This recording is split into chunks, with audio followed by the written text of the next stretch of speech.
Assalamualaikum warahmatullahi wabarakatuh. Ketemu lagi dengan gue yang selalu membahas dunia lelang. Hanya di mana? Di Lelangin Aja.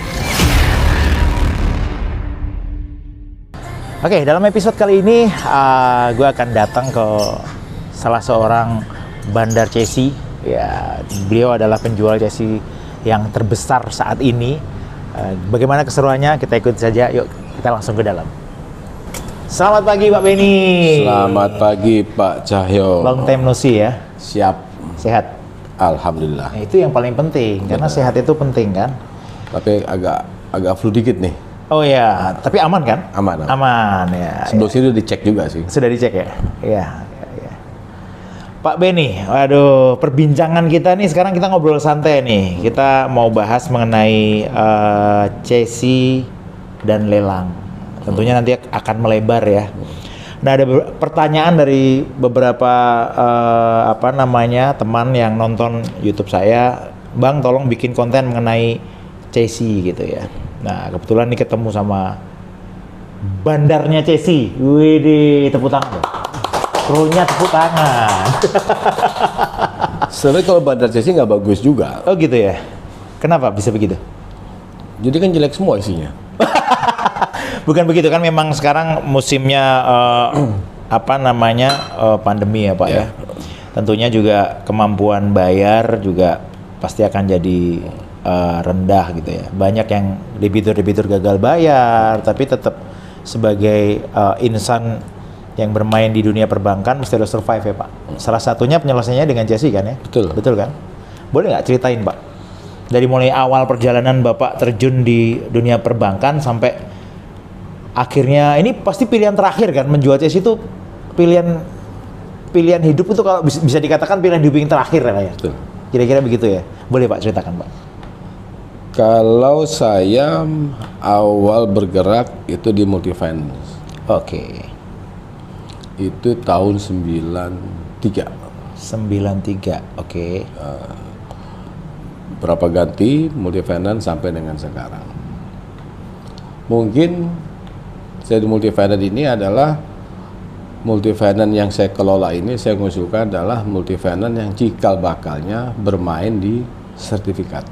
Di land and building ya, barang Betul. tetap. Barang tetap, tidak bergerak.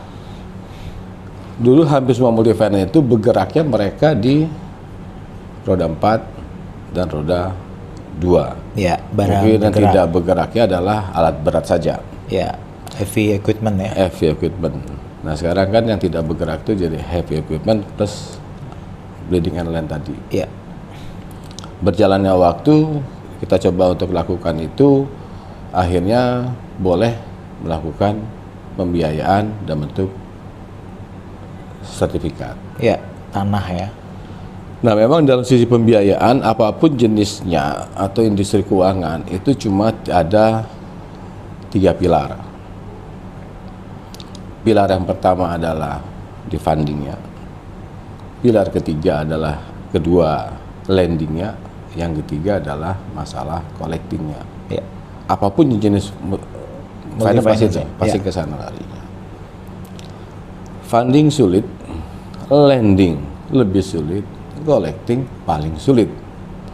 Nah kita memasuk di masalah di yang paling sulit, yaitu masalah di collecting, di penagihan itu. Nah di penagihan itu memang adalah salah satu penyelesaian paling akhir itu adalah di chassis. Chassis ya. Harapannya tidak ke sana dengan nasabah itu tidak bisa membayar. Kalau mereka itu bisa bayar, kalau mereka kita chassis-kan semuanya. Itu adalah akhirnya deh. Alasan utamanya apa sih Pak Beni? Alasan utamanya kenapa mesti harus di chassis gitu? Padahal kan sebenarnya upaya-upaya hukum banyak yang bisa dilakukan sebelum akhirnya chassis gitu kan. Misalkan bisa lelang dulu atau penagihan dulu atau apa gitu. Memang dalam penyelesaian itu dalam jenis finance itu ya, itu kita bisa melakukan penagihan langsung dengan si nasabah. Tapi kalau itu mereka bayar tidak ada masalah. Kalau tidak, kita akan melakukan itu seperti tadi Pak Cah sampaikan, kita melalui lelang. Ya. Tapi lelang itu dibutuhkan suatu proses, Pak. Oke. Pertama adalah kita cari siapa yang mau beli dulu. Iya, karena banyak lelang yang tidak ada peminat gitu ya. Ya. Kita Kedua adalah kita mesti keluar kos dulu. iya, untuk iklan, SKPT, Di satu macam-macam ya. sisi kita kan butuh dana, bukan kita untuk keluarkan dana. Oh, Nah, jadi item yang penyebab tadi adalah siapa yang mau beli. Kedua, mesti keluar biaya dulu. Ketiga adalah butuh waktu. iya. Itu yang wasting time ya. Nah, atas 3 parameter yang tadi, yang paling praktis adalah langsung kepada kita lakukan pengalihan tagihan Oh. atau yang kita sebut cesi. Iya. Itu. Iya. Kenapa menjadi cesi? Cesi satu adalah kalau tadi lelang yang pertama kita kesulitan siapa yang mau beli. Dengan cesi kita sudah tahu siapa yang beli. Iya, udah jelas ya. Sudah Artinya, jelas. Kita nggak meraba-raba lagi siapa yang mau beli. Ya. Pertama itu harganya pasti. Ya. Cuman yang menjadi permasalahan itu kita mesti harus menerangkan kepada si cesor ya, boleh saya sebut ya, Ya. cesor atau potensial buyer pembeli cesi ini bahwa dia tidak serta-merta dong memiliki barang yang akan dia beli ini kan. Artinya kan itu hak tagih yang mesti harus cara menjelaskan supaya mereka paham gimana tuh, Pak Benny. Gini, dalam cesi itu atau kita sebut cesi barangnya orang yang terbentuk cesor, itu biasa ada 2 kriteria. Ya. Satu adalah cesor murni. Oke. Cesor murni artinya kalau ada si nama Tuan A, itu dia ada pemilik dana, lalu dia mau main di pengalihan piutang cesi, dia sebagai cesor, dia akan beli berapa harga cesinya, lalu nanti yang menjual cesi itu akan menyebutkan berapa harga cesi, berapa hak tagih. Oke. Setinggi-tingginya si cesor itu bisa mengambil sebesar hak Tagih. tagih. Berarti si cesor itu bisa melakukan 2 hal. Dia bisa menagih debitur, ya kan? Bisa melakukan penjualan langsung via lelang kan? Bisa. Ya kan?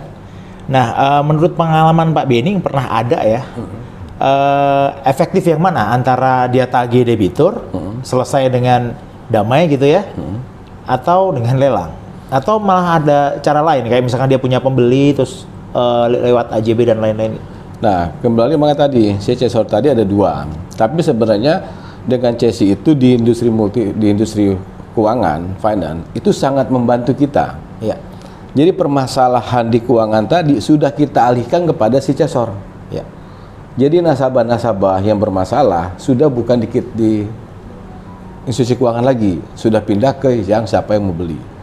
Nah, tadi Pak Cah sampaikan itu benar. Si cesor akan ada 2 fungsi. Pertama, dia akan nagih langsung kepada si nasabahnya, Debitur ya. debiturnya, karena sudah diambil alih semua ke end usernya semua segala macam. Kedua adalah si cesor karena semua segala macam dia tagih sudah pindah ke dia berarti akan minta suatu itu pelunasannya. Ya. Apabila itu tidak bisa dilunasinya, otomatis dia akan melakukan lelang. Lelang.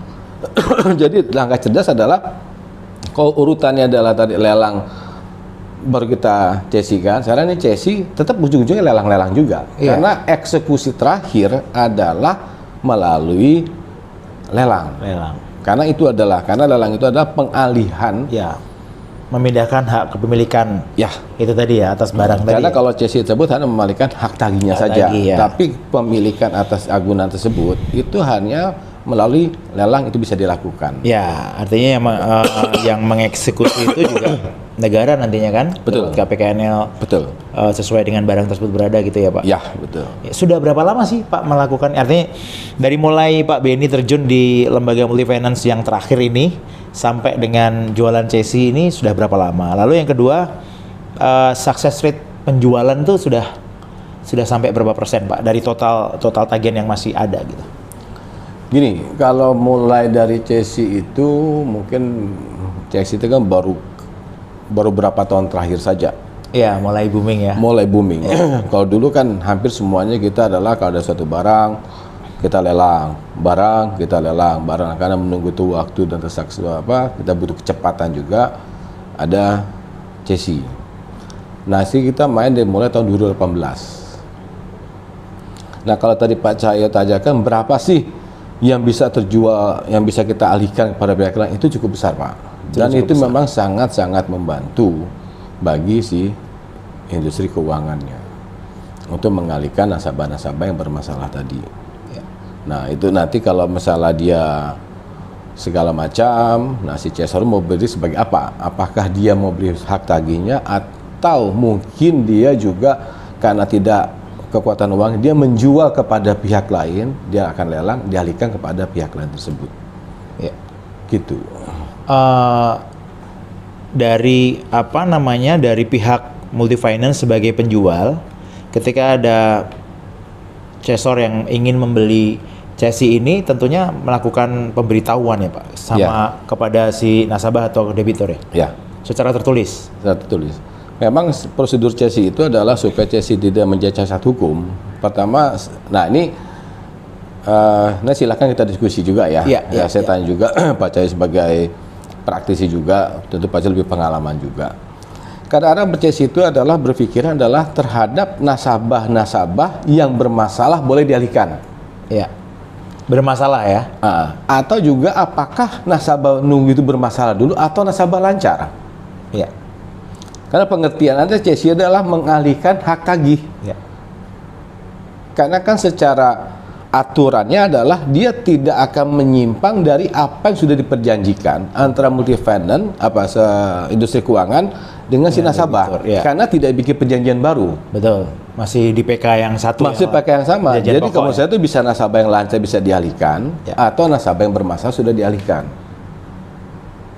Nah, cuma memang dalam supaya tadi tidak mencacat hukum, ya cuma terbentuk dengan suatu ada ketentuan.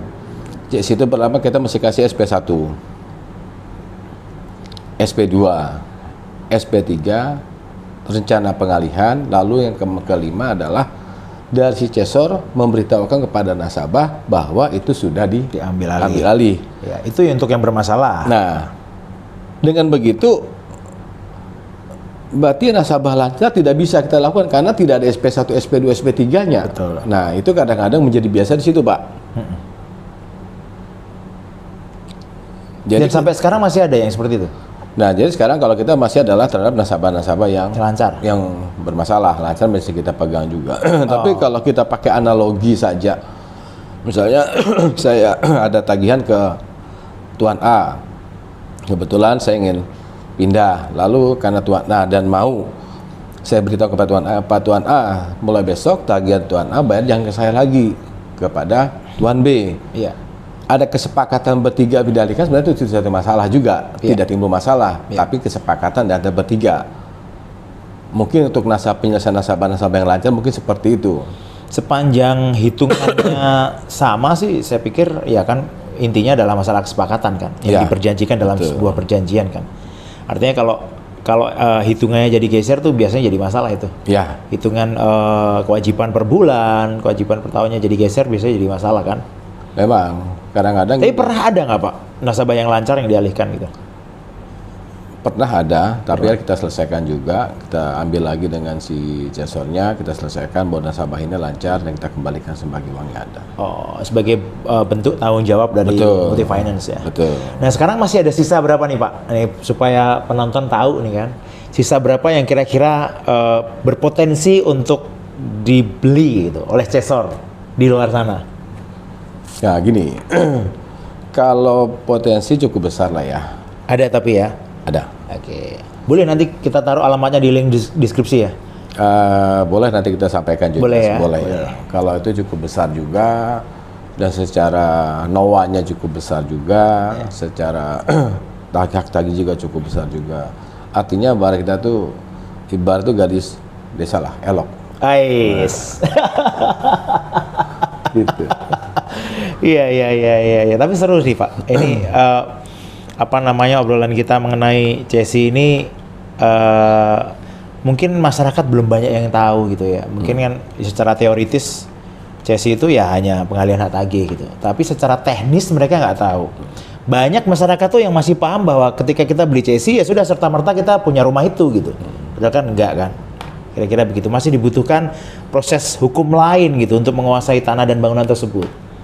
Dan pun nggak melalui lelang kita bisa tagih ke debitur. Nah, kalau akte chassis sudah dibuat, biasanya dialihkan nggak secara sempurna pendaftarannya Pak ke Badan Pertanahan Nasional gitu? gini, cesi itu kan kembali lagi adalah hak tagih ya, Betul. pengalihan hak tagih. Di mana dalam suatu hutang piutang atau pinjam meminjam segala macam itu ada di sertifikat, itu namanya hak preferensinya. Ya. Itu di sertifikat dipasang hak tanggungan. Ya. Misal pinjam 100, pasang hak tanggungan 125%, artinya 125% 125 juta ya. Ya. Atau ke sana. Itu tujuan adalah melindungi si peminjam. Ya. Maksudnya apa? Maksudnya adalah misal rumah saya 500 juta, lalu pinjam 100. Berarti apabila saya baca setinggi-tinggi adalah sebesar 125% dari hutang. Jadi apabila dijual yang tadi kita sampaikan tadi itu dilelang melebihi, jadi itu bisa kembalikan kepada Si nasabah. si nasabahnya. Itu melindungi juga. Betul. Itu dia. Nah, dengan begitu karena ada hak tanggungan tadi, berarti adalah si finance tadi itu bisa menagih kepada si nasabahnya sebesar 125 tadi. Ya. Nah, karena nasabahnya tidak bayar dan kebetulan industri finance ini lagi membutuhkan dana, itu dialihkan kepada pihak ketiga, Maksudnya? ke Cesor. Oh, oke. Nah, yang dirubah adalah yang tadinya HT-nya Atas nama X ya, multi finance apa dialihkan menjadi tuan apa, Tuan PT apa segala macam. Oke. Itulah pengalihan cesi yang aman, yang benar. Iya, dan normatifnya. itu normatifnya dan itu disahkan juga oleh BPN. Ya. Karena bagaimanapun juga, karena dasar itulah yang akan menjadi si Cesor apakah itu mau nagih langsung Ya.